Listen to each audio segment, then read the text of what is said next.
Om Namo Bhagavate Vasudevaya. Om Namo Bhagavate Vasudevaya. Om Namo Bhagavate Vasudevaya. Sava Narendra Balaruddha Vihara Koshtha Shri Dvaras Gopura Sadovalabi Vitanka Nirbhajyamana Dhishanadhaja Hema Kumbha Shringataka Kula Gajakulair Hradini Vaghurna. All right, and the first word is sa. Sa. What kind of pronoun it is? It's a pronoun. What's the original form of the pronoun? Tad. Yeah, tad. It's tad, and it's in feminine gender. First case it becomes sa, singular. Okay, 1 1. So we translate it as she in general. Might not be a animate object, might be a thing. Let's see. Then next is a large compound. So I'll just copy it. Huge compound. Okay. Vitanka. And it ends on long a. So most likely that she refers to this all compound, and let's see. So let's start reading the compound from the end as we normally do. So Vitanka. What is Vitanka? There are many technical words now here.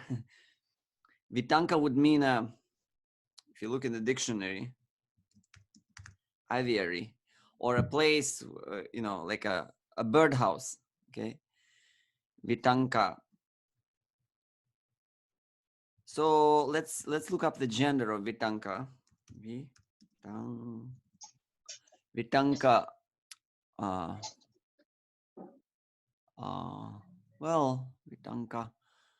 It doesn't specify the gender.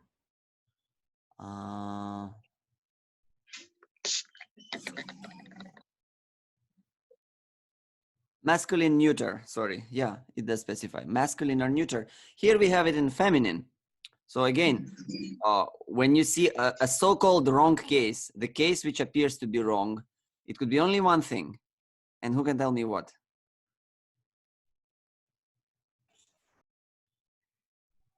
Bahuvrihi samahas. Yes. Exactly. So this will be all, let's say, a noun. Bahuvrihi samasa. Okay, so in feminine, 1 1. So it all refers to something else, which has aviary next in the list. Valabi. Valabi is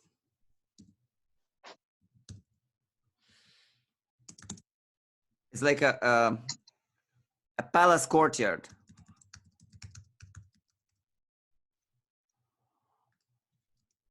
Palace courtyard. Now Sado,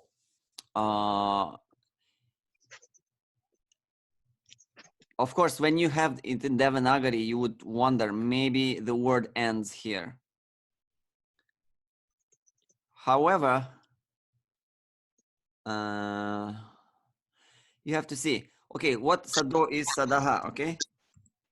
Sado is Sadaha. Now, do we know a word Sadaha, which could be hypothetically Always. Like this? Yeah, but that is Sada. That is Sada. So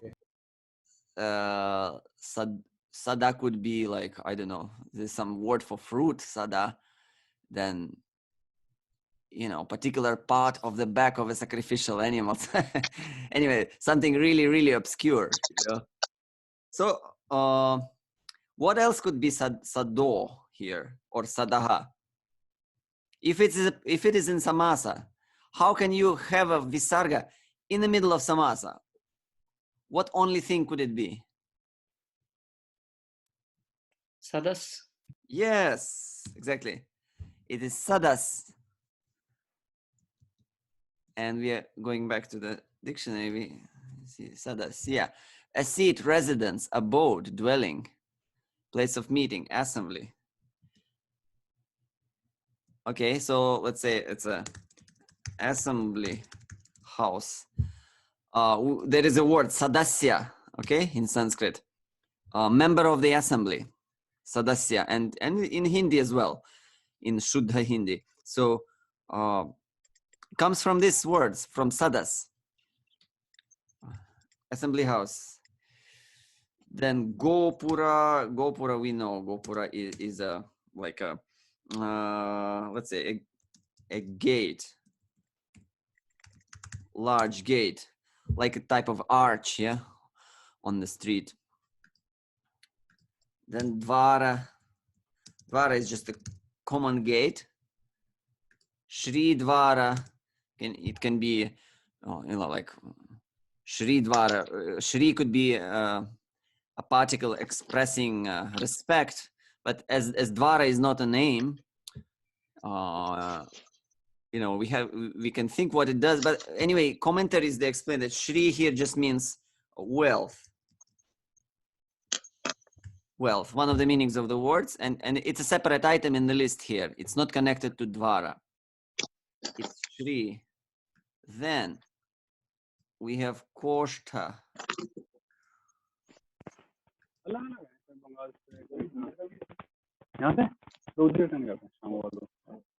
Koshta.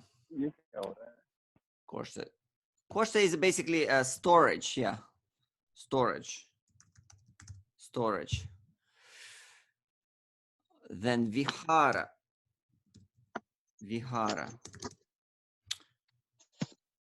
Who can tell me the meaning of Vihara? This is a quite common word. Transformation. Vikara, but this is Vihara with ha.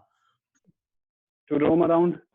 Vihara is like monastery or a place of gathering. Could mean a monastery. Could mean particularly it could mean refer to a place of pastime place.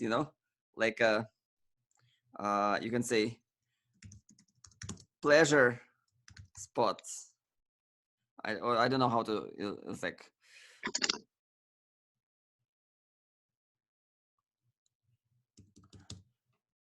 pleasure venue. I don't know. Yeah, vihri. It comes from the dhatu hri. Hri means to take. To take. Like if somebody takes away from you something or even snatches, then it means harati. Okay, snatches away or takes. But then you prefix it with v, and it means totally different thing. It means to play. To engage in entertainment. So vihara could refer to entertainment itself or the pastime, sport, pleasure, or could refer to a place of that. Yeah. Then it also refers to monasteries, but this meaning is specific to Buddhist tradition. They have like Buddha viharas and where their monks are staying. So anyway, then Ruddha. What is Ruddha?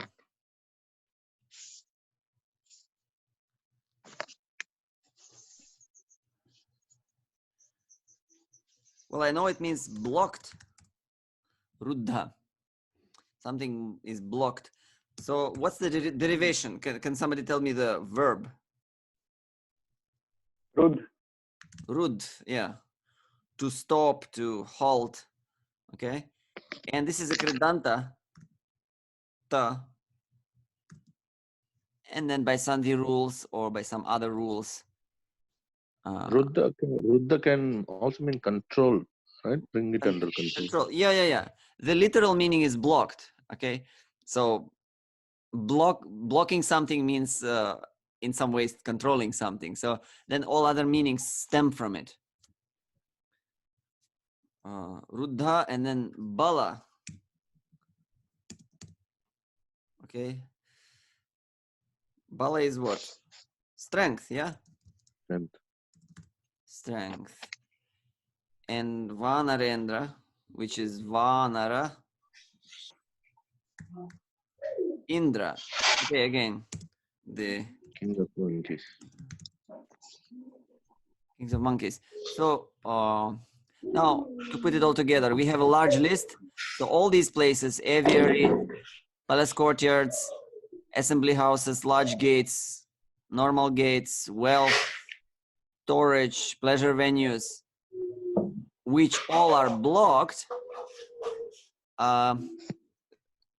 There is some side noise coming. Please kindly mute yourself. So they're all blocked. And how do we connect the strength to all of that? By, yeah, exactly. By the strength. And whose strength? Oh, of the kings of monkeys. So it all was blocked by their strength. And what are we talking about? We still have not come to it. I'll just minimize the. Just one thing. Yeah. This Vanara in Indra of the kings of monkeys. So means I think that it's a singular thing. So it must be of the king of monkeys.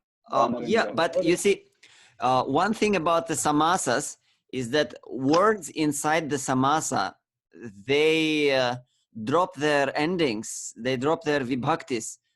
So normally you cannot judge about the number even, because even the number will be concealed if it's within the samasa. So you can have even you can have one king of monkeys here, or you can have many kings of monkeys. So how do you judge? You judge from the context only, because words inside the samasa, they don't show you the number. Yeah. Mhm. So yeah, it could be, yes, as you say, it could be just one big vanara there, but you know, from the context we know that there were few, at least Sugriva, Nila, Angada, and Hanuman, and few others at least. So therefore we know that it has to be actually plural, just as other things. I mean, Lanka had more than one gopura, definitely, more than one gate, more than one storage, more than one park, you know. So many of these items on the list are actually plural, and that you can show it only in translation. Yeah. Mhm. So this is how it works. Yeah. In samasa, everything shrinks down, you know. So that. Okay. So next is another big samasa, and let's copy it. Nirbhajyamana.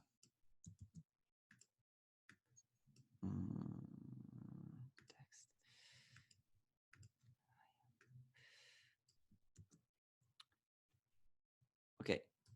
Nirbhajyamana dhishana dhvaja hema kumbha shringataka. Okay, so shringataka, it's another technical word that I looked up in the dictionary. Crossing. Shringataka is crossing. Next is kumbha. Kumbha means pot. Pot, like a container, pot. But then immediately after it, there is one adjective, hema kumbha. So hema means golden, yeah? Gold. Golden pots, crossings, okay? Then dhvaja, Flag. flags. Dhishana, this word is specifically used a lot in the Bhāgavatam, Dhishana. Who has an idea, just without dictionary, what does it mean? intelligence or palaces? Not exactly.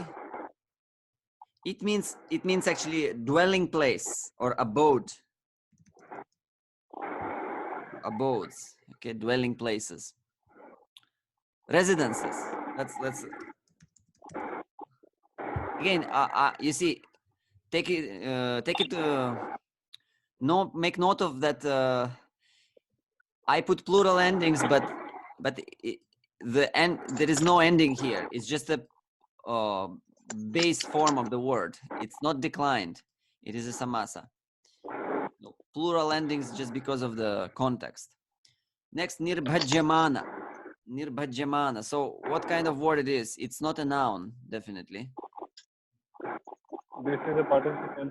Participle, yes. There is some noise from someone's side. Can you please? Yes.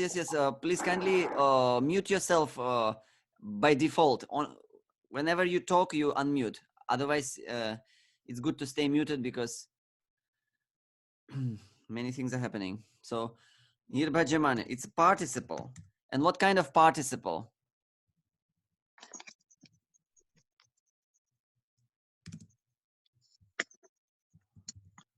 Well, it's a present participle, okay? Present passive participle.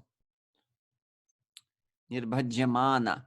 So when you see in Sanskrit words such as mana, like let's say kirtyamana, something that is being glorified, kirtyamana, or can anybody give me another example? Hanuman. Shobhayamana. Sorry? Shobhayamana. Shobhayamana. Okay. Well, let's stick to passive examples. Yeah. Okay, something that is made. Yeah, correct. That's also a passive example. Something that is made to shine or made to look beautiful. Shobhayamana. Okay, so the mana, you see that immediately you can conclude it is most likely present passive participle. So, and it comes from the root. So mana is the Bhaj. yeah.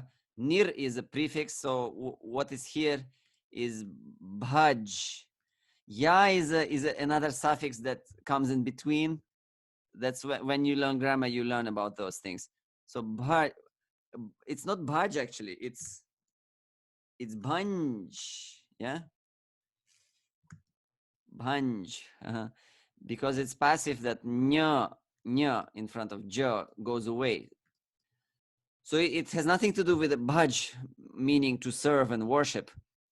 It's bhanj, and meaning of bhanj is bhanj. To Break break, or to tear divide. up. Yes. To break, yes. We have bhanga, tribhanga. Krishna is described as tribhanga. He's bent in three places, not broken, but bent. So, but the literal meaning is to break, okay? So how do I say to break as a present passive participle? How do I translate it?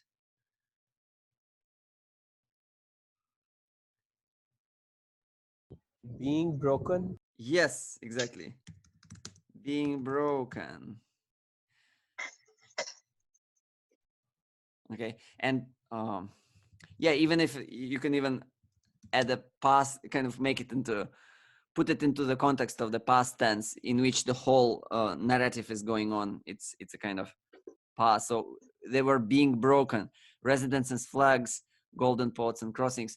But again, we are not talking about these specific things. We are talking about something that has it. Okay, let's go further. Nirbhajyamana means when it is nir means it's opposite. No. You see, you don't always need to infer the meanings, the individual meanings of these prefixes.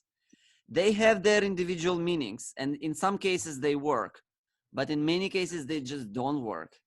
So here, nirbhajyamana doesn't really add anything to bhajyamana in a substantial way. were being broken. You know, even if you said bhajamana, that would also work. So nirbhajamana could, you know, I don't know, it doesn't really substantially change the meaning of the whole word. So therefore, we always say that whenever you see a dhatu or a participle kridanta with a prefix, don't assume, don't just mix together the meaning of the dhatu and meaning of the prefix, and you will think that you will get the meaning of the whole thing. You can do that, but always confirm it with the dictionary, because sometimes these prefixes, they bring out totally unexpected meanings from words. Okay, so we are done with that. Next, gajakulair. Gajakulair, that's something else, something different now. Gajakulair, it's again, it's a noun, masculine. Which case? 3. 3, kulaihi. 3.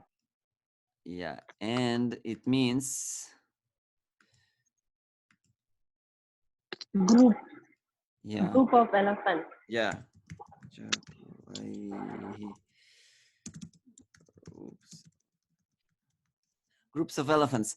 So the meaning of the tritiya, there's a whole list of meanings. We'll decide what it means. Next word is hradiniva. Hradiniva. What's the actual word there? Iva is separate. Iva is separate, yeah, correct. So we are left with what? Hradini or hradini? Hradini. Either Hradini short with a e, long I. yeah, either short or long e. So Hradini with we know that it's a long e. Oh, 1 second. What's happening?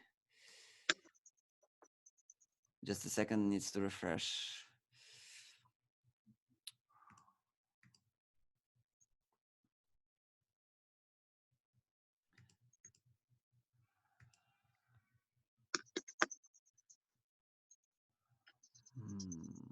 Went.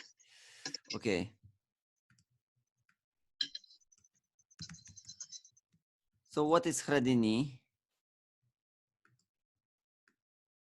Hradini is a lake, okay? Lake. It's a feminine noun. Feminine. Actually, 1 second. It's 1-1, like gopi or like not Lakshmi, sorry. Gopi, like gopi, okay? So hrada, another word is hrada. Hrada. And hradini is a kind of derivative of that.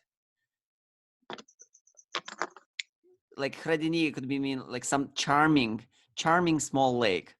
Okay, so the word hrada, lake, they made it, you know, hradini. Iva gurna. So what's gurna?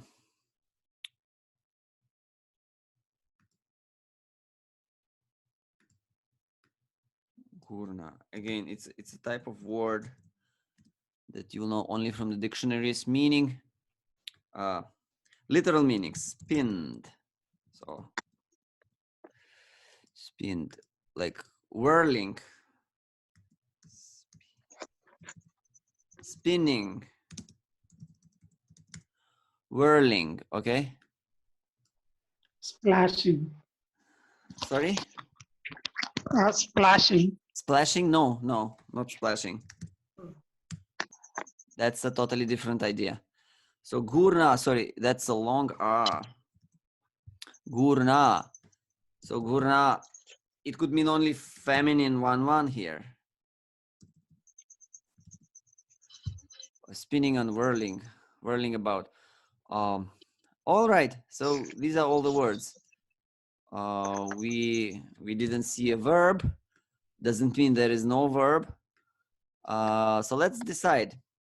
So what's being talked about? We have some feminine, she, and there is she who had different places blocked by the kings of monkeys, and her.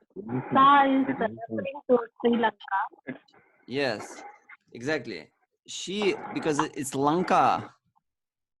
So we can say she, meaning Lanka, because Lanka is feminine. All the pronouns referring to her will share the gender. So she is the subject. Lanka is the subject. So basically it's her description. Okay, she had all those things. She was like that, and she was like that. Okay. So what do we make of it?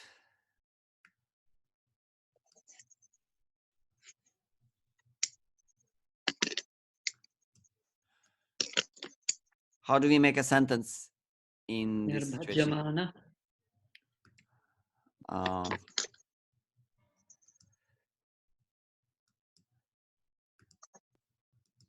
She was like. So there is a certain verb that we need to. There is like a blocked is there, and there is Vanarendra. So Yeah, all these places are blocked by the Vanarendra. No. But this is all. It's all within the description.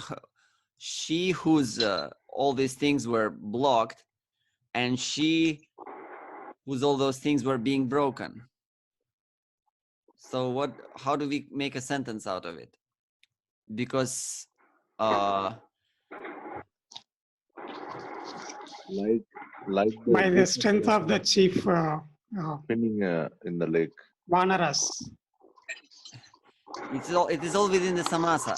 You see, it is all within the samasa. They cannot, these Vanaras, they cannot do anything here about the sentence. We insert an asti at the end of the sentence and then. Exactly. And not even asti, but it's all in the past. So, but the idea is. She was. Right. Yes. Is she compared to the lake? That is another thing. Let's get to that a bit later. For now, the main idea, we should imply a verb, okay, in the past tense. I'll not write anything about it because it's implied verb. Can't it be that she looked like? Well, we imply the verb, as in translation, we can always unpack it and make it sound a bit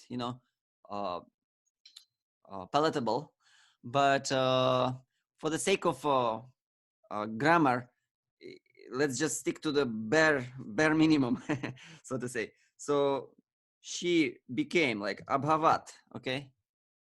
She became, okay? She was not like this. She was not broken down. It was a beautiful city, but it became like that when the armies entered. So abhavat, became, and this is all in parentheses because we implied.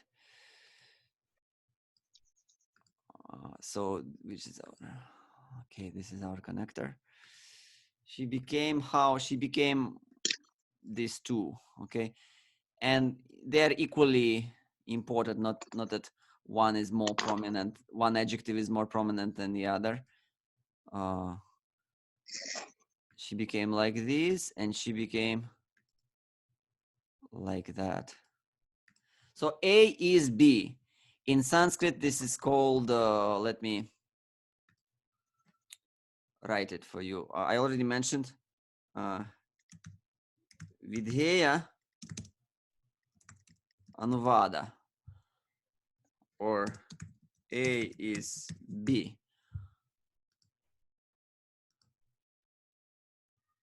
So Vidheya part of the sentence is something that we know, and Anuvada is something that we didn't know and we came to know. So we knew Lanka, we knew what it is, but we didn't know those facts about it, that it became such and such. So this is how it's technically analyzed by grammar. So she became that. And yeah, as you pointed out, there is a comparison with the word Eva. So, and whenever you see Eva in Sanskrit, immediately know that there is some comparison or simile, metaphor, okay? Like, and it's undeclined word. So like, so it's connected to Lanka. Yeah, it might be connected. The Eva might connect verbs. Eva might connect different things. Let's connect it to Lanka for now. Became like a lake, okay? Like a lake. Became.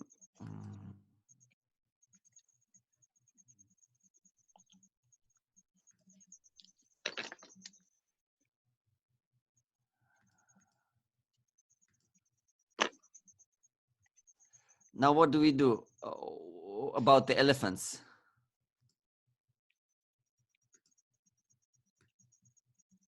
To the By lake.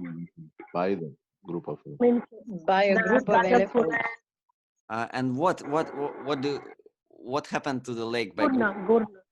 Gurna? When the elephants play in the water, Yes. the whole water becomes disturbed. Yes. So she became Gurna, or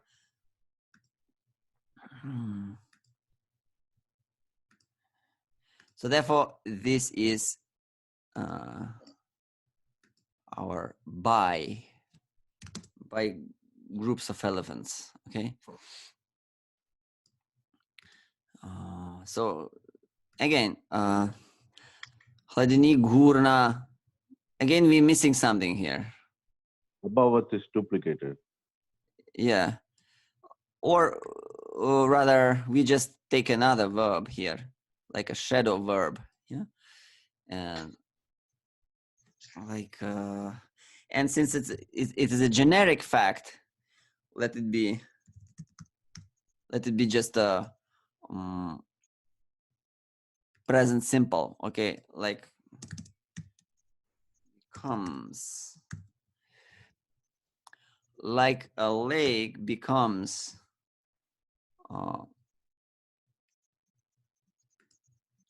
spinned around, or anyway, it's understood, stirred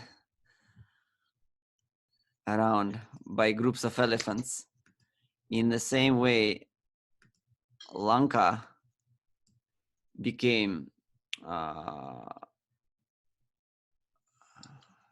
became basically battered and torn apart and messed up by the kings of Vanaras, okay? Do you have any questions on this verse? I don't have any question on the verse, but I'm just curious about Vidheya and Anuvada thing. Can you please elaborate?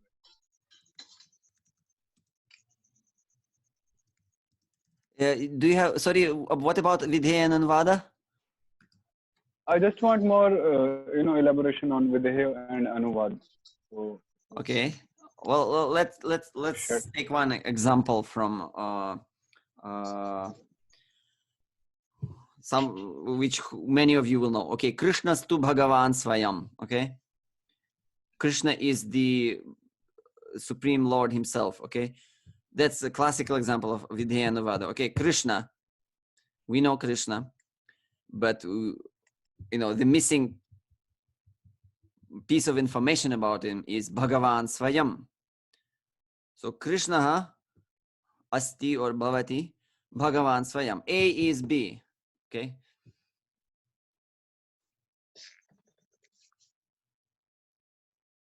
So in such sentences, often the verbs are just left out, just like in this verse. Both verbs were left out from the simile and from the main description.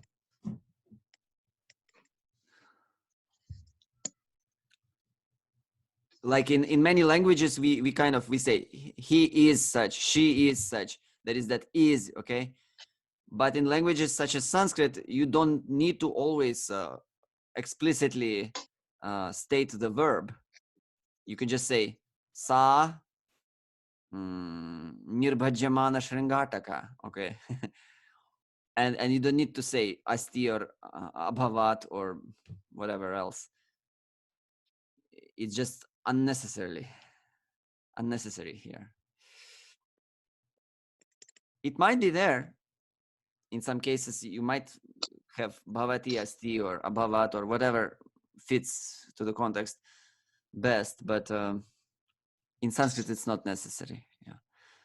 So that's why sometimes when you see a verse where you don't see any verb in the verse, so you might suspect this kind of construction, vidya anuvada, A is B, just like here, especially if you are talking about something that was already described, like Lanka was mentioned in the previous verse. That's why Lanka is mentioned here by Sa. So therefore, other things must be, the missing pieces of information about it. So, which is one question, like verb doesn't usually be in the samasa. Verb always stays separate. It can be in sandhi, but not in samasa. Which word exactly? No, verb. Verb always stays separate in verb. Verb. V-E-R-B. Oh, verb. Verbs are generally, if they are proper verbs, they never come in the samasa. But there are things like participles, like ruddha, nirbhajyamana, that, theoretically might act as verbs. But it again, it all depends on the situation. And like here, gurna, she was gurna by. So here, it would be kind of a, let me just look up actually. Is it a dhatu? Gur. Moving to and fro, shaking. Okay. Gurna. That's what it means. Turning around, whirling, rolling, moving to and fro.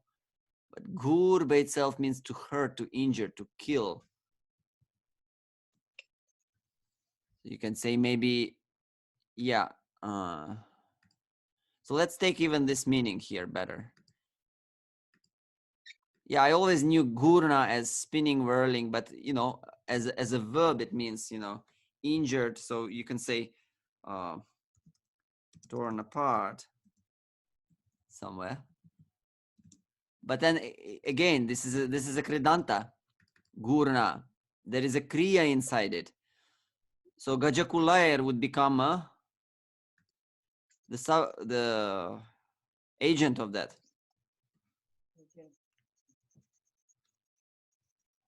So therefore, this third case, meaning of the third case as a subject of a passive verb. So gurna, torn apart, it's a passive idea. Yeah. So verbs in the samasas, they can be there in form of in form of kridantas, not in the form of proper verbs with verbal endings, like that.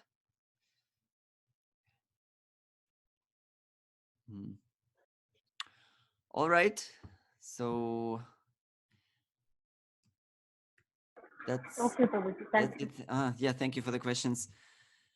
Anything else?